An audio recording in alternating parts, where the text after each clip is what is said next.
Hola, bueno, en esta clase vamos a empezar a trabajar en el prototipo. Ya tengo un camino bastante andado, lo que voy a hacer es ir explicándote ese camino y luego continuar desde ahí.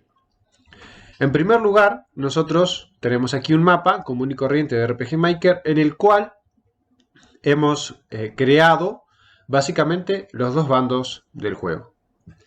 En este momento no estamos trabajando con una quinta unidad porque tiene algunas características propias. Sin embargo, una vez que nosotros logremos tener este prototipo de batalla funcional, añadir la quinta unidad no sería demasiado complejo. Sí que tenemos que por lo menos hacer que este sistema de batalla funcione con estas cuatro unidades. Ese sería el prototipo. Vamos a hacer algunos cambios respecto a cómo se calculan los daños y demás, o más que nada acercándonos al esquema que utiliza Grepolis y otros juegos similares de navegador que hay, en los cuales bueno, se van generando ejército y luego se ataca a otros territorios. Son juegos en línea, es decir, que los otros territorios son de otros jugadores. Estaría genial hacer esto en línea también. Pero bueno, eso ya añade otras complejidades que es programar un servidor. ¿Se puede hacer juegos online con RPG Maker? Sí, porque simplemente hay que programar. Bien, y como es JavaScript, en JavaScript se puede conectar a un servidor. Sí. Entonces, ¿se puede hacer un juego en línea? Sí. ¿Es complejo? Sí. Del mismo modo que sería complejo hacerlo en cualquier otro motor. Bien, entonces nosotros vamos a intentar hacer un juego que se juegue en principio de un solo jugador contra la CPU. Luego podríamos ver la posibilidad de que se pueda jugar de a dos jugadores, pero en un mismo equipo no sé si tendría tanto sentido. ¿Quién juega hoy dos en un mismo equipo? No lo sé. Habría que ver el costo de hacer eso. Quizás no sea tanto y entonces sea posible hacerlo de forma sencilla, o si el costo es demasiado, evaluar si vale la pena o no. En fin, nosotros tenemos entonces esto. Tenemos aquí el jugador. Bien, en RPG Maker nosotros sabemos que tenemos que ubicar al jugador en el mapa que queremos que se cargue, pero vamos a ver la configuración de la base de datos que tenemos para configurar este motor, esta idea de batalla. Bien, aquí nosotros tenemos la configuración básica. No hemos hecho nada. Lo único que hemos marcado aquí en la pestaña sistema es que se inicie transparente. ¿Por qué? A mí no me interesa que se vea el jugador, el personaje del jugador. No vamos a caminar en el mapa. No me interesa eso. De hecho, después yo voy a anular el movimiento mediante código para que no se pueda mover. Todo lo demás me importa poco. Bien. Luego los actores sí son importantes. Estos de momento funcionarían como héroes o quintas unidades, pero no los estamos usando. Luego sí tenemos el soldado, el arquero, el caballero y el soldado oscuro, que viene a ser, bueno, la unidad que elegimos, por lo menos en este prototipo. Luego tendríamos que evaluar si vamos a usar esos nombres o no, pero esto es un prototipo, no tenemos que perdernos en detalles.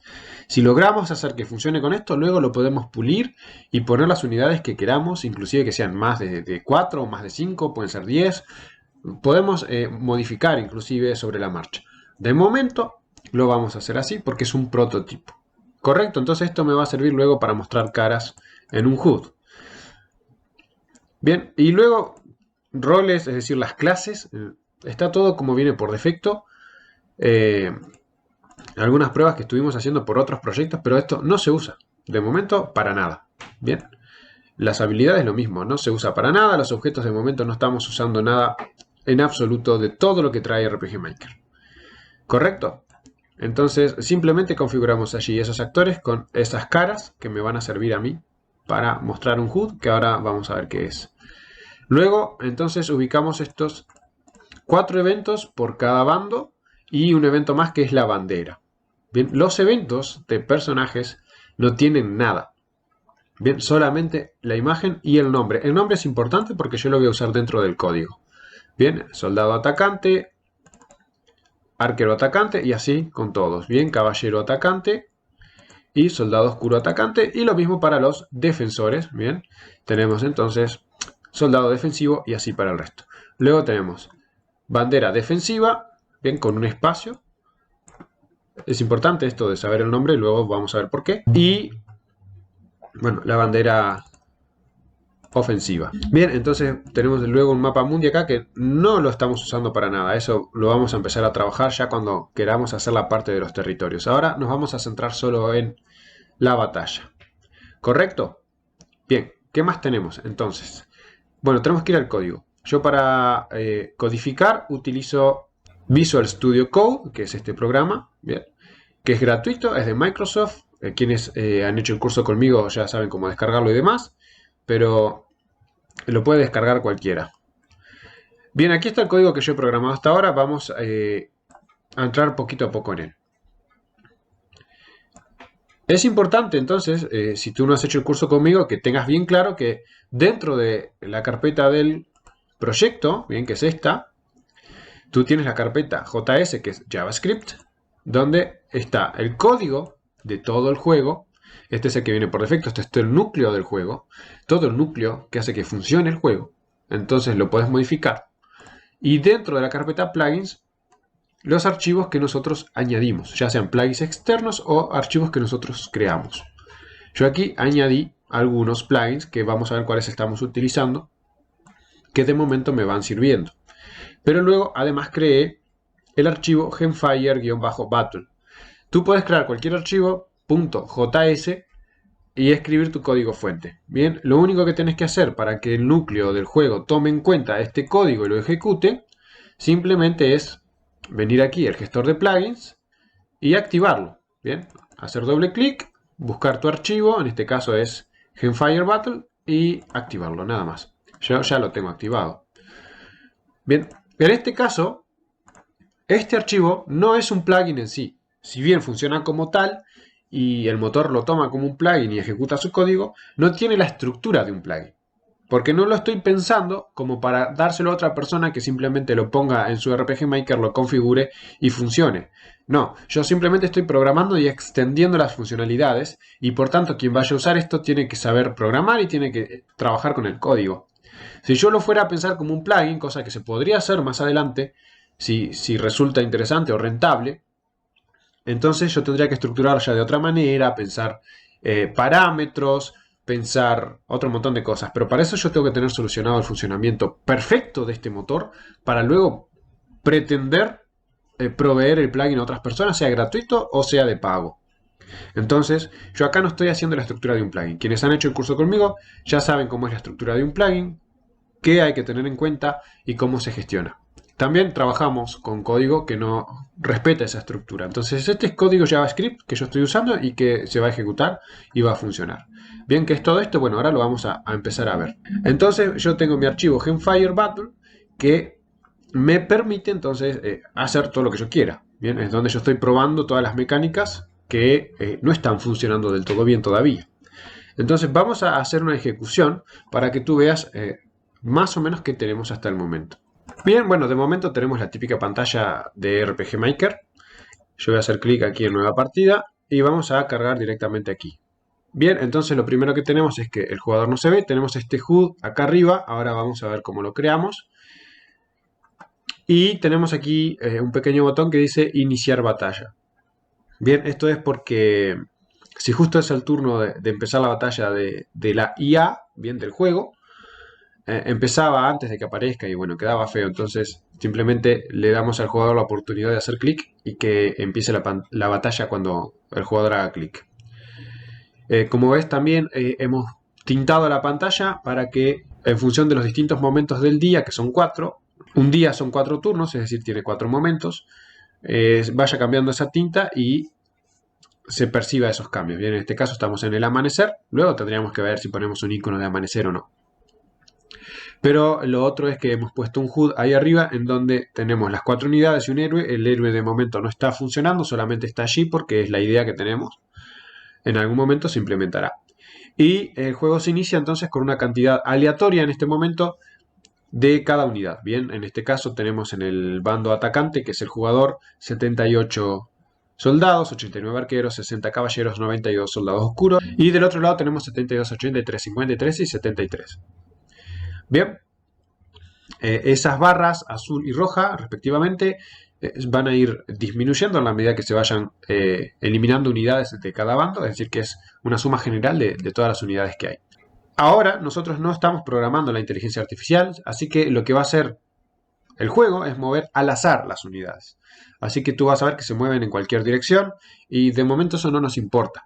Yo me quiero centrar en hacer que funcionen los turnos, que el jugador pueda mover sus unidades, que cuando un turno termina se pase al otro jugador, que se puedan enfrentar grupos de unidades. Eso es lo que yo quiero lograr. Luego ya veré cómo programo la inteligencia artificial. Y aquí vamos de nuevo al concepto de que es un juego largo o corto. Si me lleva 6 meses programar la inteligencia artificial del juego, y bueno, en lo que es desarrollo es un juego largo. Capaz que en tiempo de juego es corto, capaz que el jugador juega 15 minutos y se aburre. Pero en lo que es desarrollo me puede llevar mucho programar la inteligencia artificial. Entonces, esas son cosas que hay que tener en cuenta. Si fuese un juego que yo iba a programar para que se juegue entre humanos, ya sea en línea o ya sea en un mismo equipo, no tengo problemas de inteligencia artificial, se facilita la programación. Pero acá sí, tengo que programar algoritmos para calcular qué me conviene hacer, cuándo muevo, cuándo no muevo. Eso no es tan simple, es bastante complicado. Entonces ahora, al iniciar, podemos ver que se enciende la bandera de quién es el turno, ¿correcto? Tiene una animación. La bandera no, en este caso la bola, pero bueno, eso luego se cambiaría. Esto es prototipo, insisto. Entonces, bueno, yo puedo elegir una unidad, me aparece un menú. De momento la única opción que está funcionando es mover y cancelar. Las demás no están programadas.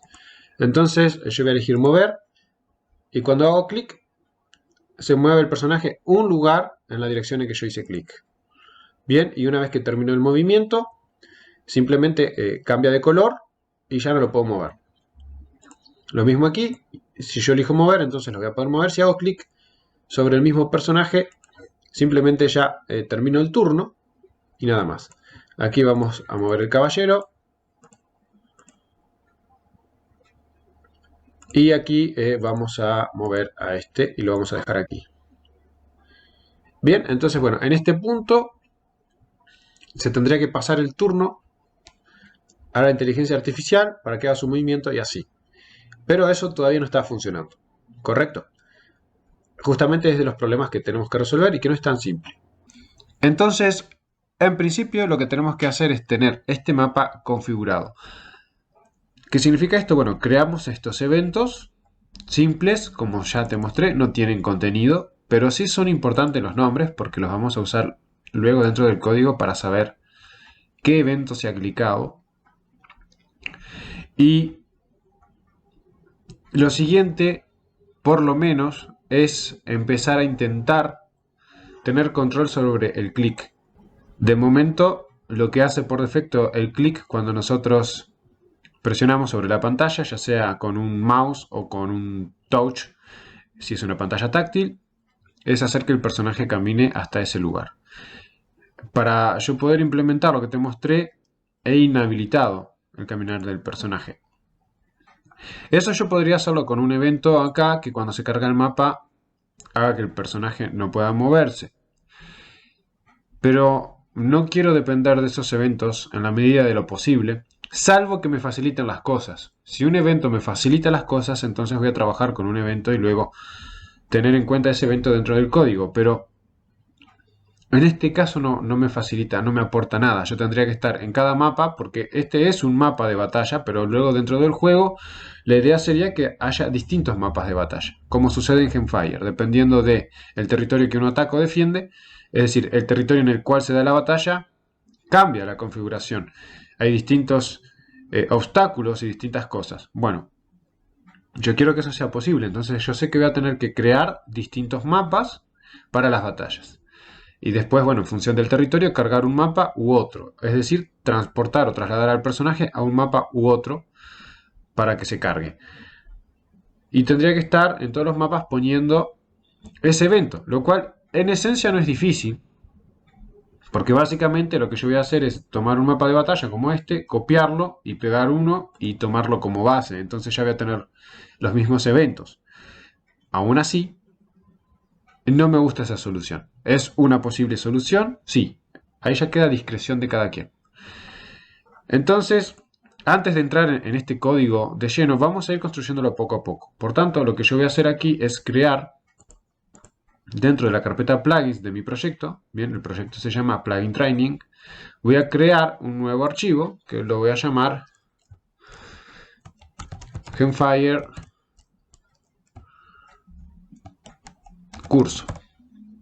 curso.js. Y entonces voy a venir aquí y voy a deshabilitar, voy a quitar este Genfire Battle para que ya no funcione. Simplemente voy a hacer clic en... Simplemente presiono suprimir. Y voy a encender el nuevo Genfire curso. Bien, no hay comentarios, no hay nada porque no rellené nada de esa información. Los que hacen el curso ya saben cómo llenar esa información.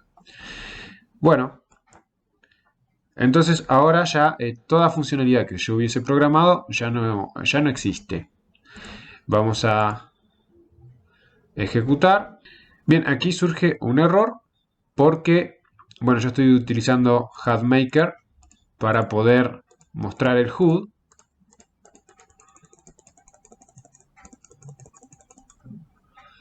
Bien, bueno, el HUD no cargó obviamente y como ves, ahora el clic funciona de forma convencional. Como el personaje está invisible, yo no lo veo moverse.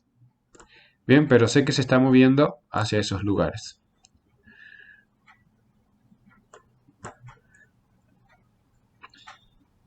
Bueno, vamos entonces en primer lugar a tener control sobre el clic.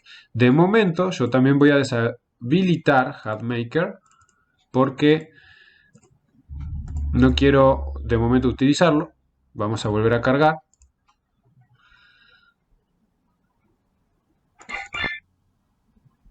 Bien, ya no tenemos ningún error. Bien, ya no puedo hacer clic sobre nada. Tengo entonces RPG Maker como viene por defecto.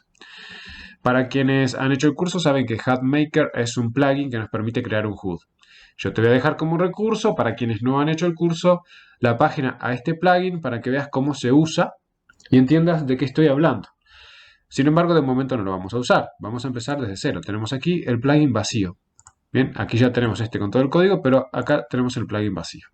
Lo primero que yo quiero hacer entonces es simplemente tener control sobre el clic. Para eso tenemos que saber cómo RPG Maker utiliza el clic. Entonces tenemos dos formas. Vamos a ver cuál nos funciona mejor. La primera forma es crear un evento de gestión de mouse de lo que es HTML, es decir, de programación web. Hay que recordar siempre, RPG Maker en realidad es un juego web, es un juego hecho en HTML, CSS y JavaScript. Por tanto, todo lo que se utiliza en HTML, CSS y JavaScript lo puedes aplicar acá. Sin embargo, vamos a intentar por lo menos mantenernos en la capa de lo que es el motor y solo en las cuestiones necesarias vamos a ir capas más profundas a lo que es el HTML básico. Entonces nosotros tenemos aquí la librería de RPG Maker, bien, esta página es súper importante que tú lo manejes, que existe un objeto llamado Touch Input. Bien, ese objeto está en RPG Core.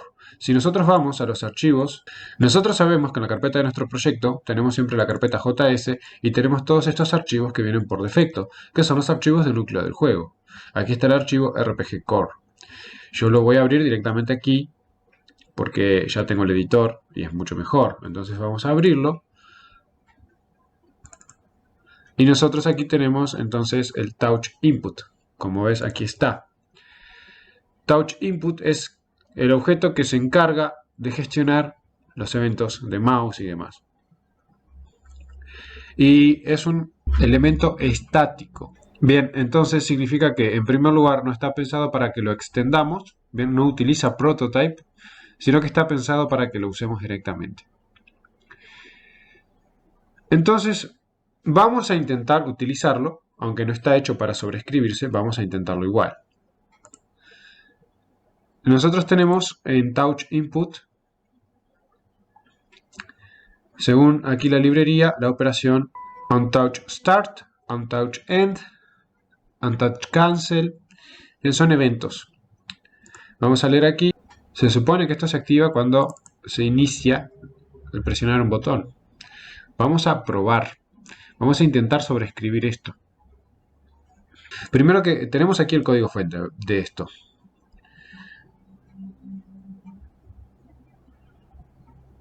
Bien, aquí tenemos OnMouse Down. Bien, aquí inclusive tenemos el evento OnLeft Button Down, es decir, cuando se presiona el botón izquierdo. Ven, aquí se calcula dónde se presionó y tenemos que se invoca onTrigger con esa posición. De pronto entonces nos interesa más ver qué hace onTrigger. Vamos a buscarlo.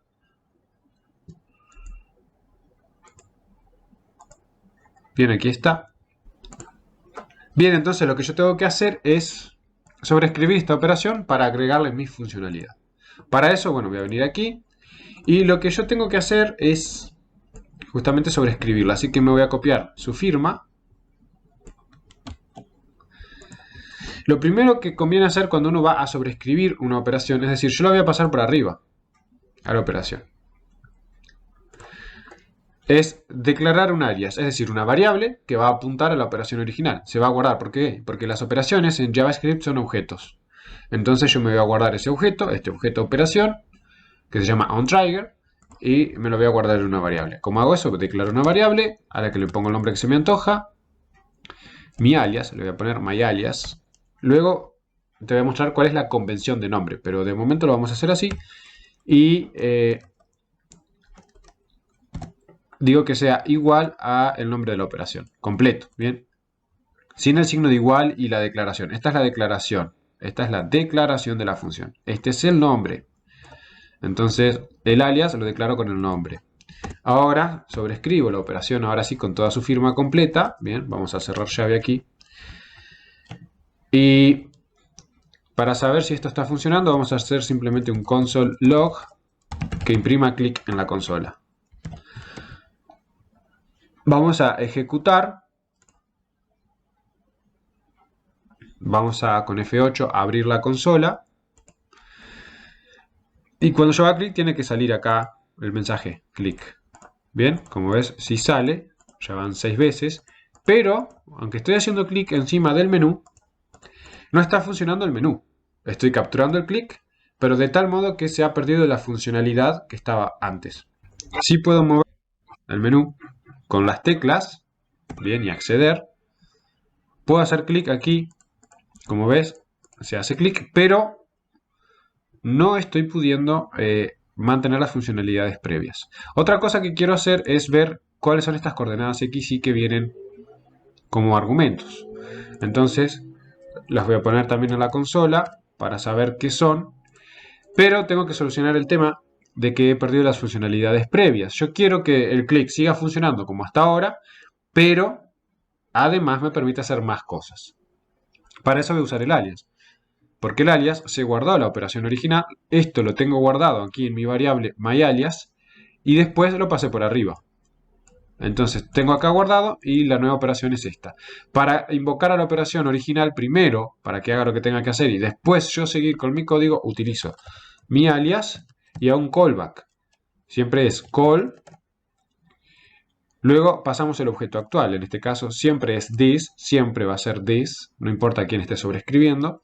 Y luego los argumentos normales de la operación, en este caso x e y. Vamos a guardar. Ejecutamos de nuevo. Abrimos la consola. Bien, sigo teniendo el clic. Ahora, como ves, estas coordenadas básicamente es el píxel en la pantalla. Bien, son las coordenadas en píxeles de donde se ha hecho el clic. Entonces, ahora yo voy a hacer clic aquí en nueva partida. Y como ves, si bien yo capturo el clic, también sigue funcionando como debería dentro del motor. Y lo siguiente que voy a hacer antes de terminar esta clase es detener el movimiento del jugador.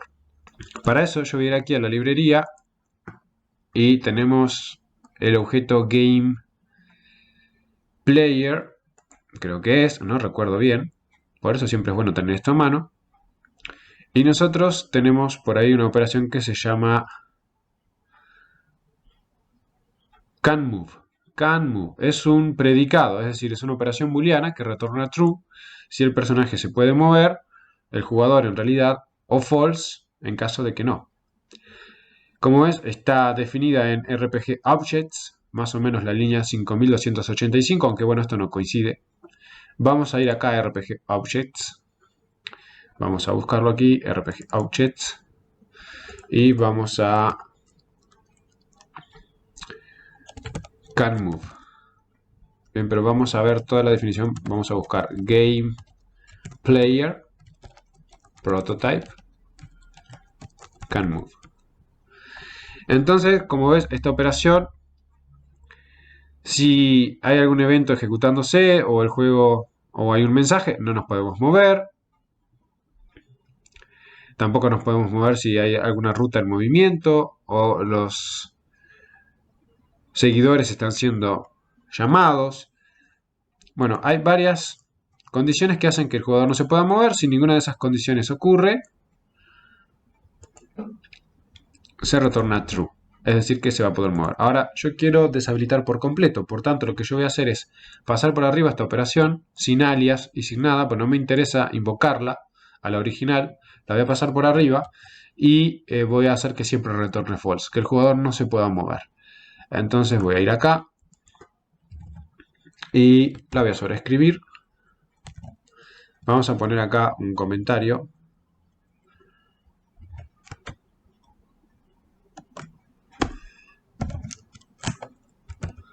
Inhibir el movimiento del jugador. Bien, porque yo quiero que todo se maneje con clics. Bien, ¿qué va a hacer esto entonces? Retornar. De esta manera, cada vez que el motor venga a preguntar, ¿se puede mover el jugador? No. ¿Se puede mover? No. Entonces no me importa si presionan las teclas, si hacen clic o tocan la pantalla, no nos vamos a poder mover.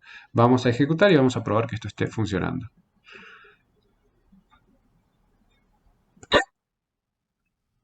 Bien, allí está el jugador, pero yo hago clic y no se mueve.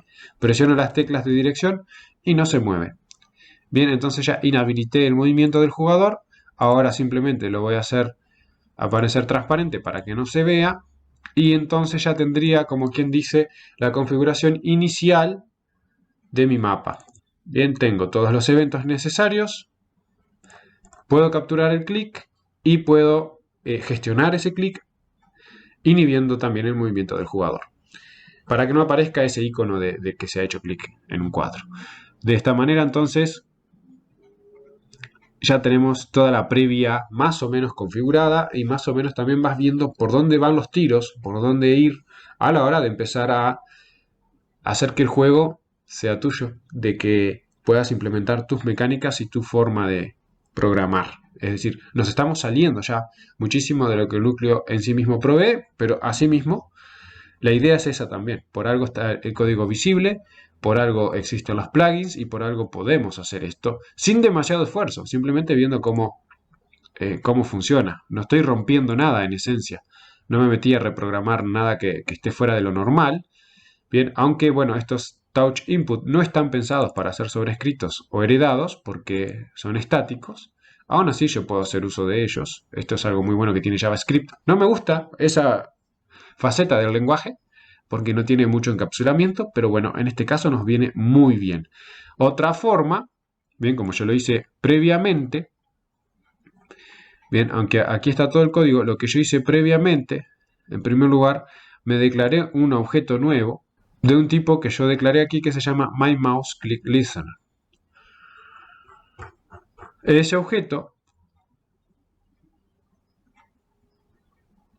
se inicializa acá, bien, es como un escuchador de clics.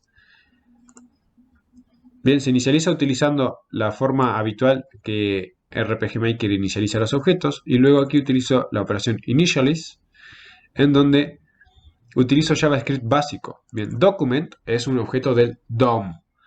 Quienes han hecho el curso de programación saben que es el DOM. El DOM es el modelo de documentos, el modelo de objetos en realidad de JavaScript. Entonces, document es la hoja de una página web. Y RPG Maker, el juego, es una página web. Es una página literalmente. Esa página tiene entonces el objeto document, que es el objeto principal, y yo a ese document le puse un escuchador de eventos para saber cuándo se hace clic y también otro para saber cuándo se mueve el mouse. Porque quiero hacer cosas solo con el movimiento del mouse. De momento eso igualmente nosotros no lo estamos haciendo. Cuando lo necesitemos lo vamos a hacer. Podemos ver aquí en RPG Core que debemos tener una operación, por ejemplo aquí onMove, Entonces podemos saber cuándo se está moviendo el mouse.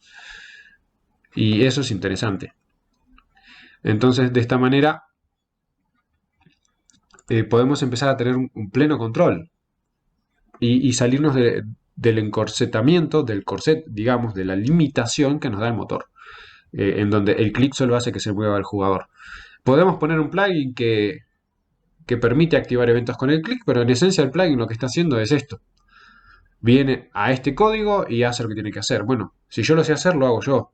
En esencia, en este caso ese plugin no me ayuda. Hay otro plugin de clic que yo compré, que vale unos $4, que está interesante porque ya soluciona un montón de cosas, de que te permite que aparezcan cartelitos cuando acercas el mouse a un lugar, que cambie de icono, que aparezcan mensajitos. Está muy interesante. Te voy a dejar el enlace para que lo veas si te interesa. No gastas dinero en vano, ¿bien? En esencia yo no lo voy a usar. A mí me sirvió leer ese plugin para entender cómo manipular el mouse y por dónde van las cosas. Luego aprendí que en realidad puedo hacer todo lo que hago en HTML acá en RPG Maker y hasta puedo crear toda la interfaz gráfica en HTML, lo cual es muy versátil. Hay que, por supuesto, ponerle estilos y demás, pero creo que eso nos va a ser muy útil también. En la siguiente clase vamos a trabajar un poquito más sobre este clic, por lo menos para ver cómo mover a estos personajes, a estos eventos que tenemos en el mapa y así poder luego empezar a diagramar cómo sería el flujo, cómo sería lo que hay que tener en cuenta para poder trabajar con los turnos en una batalla y demás.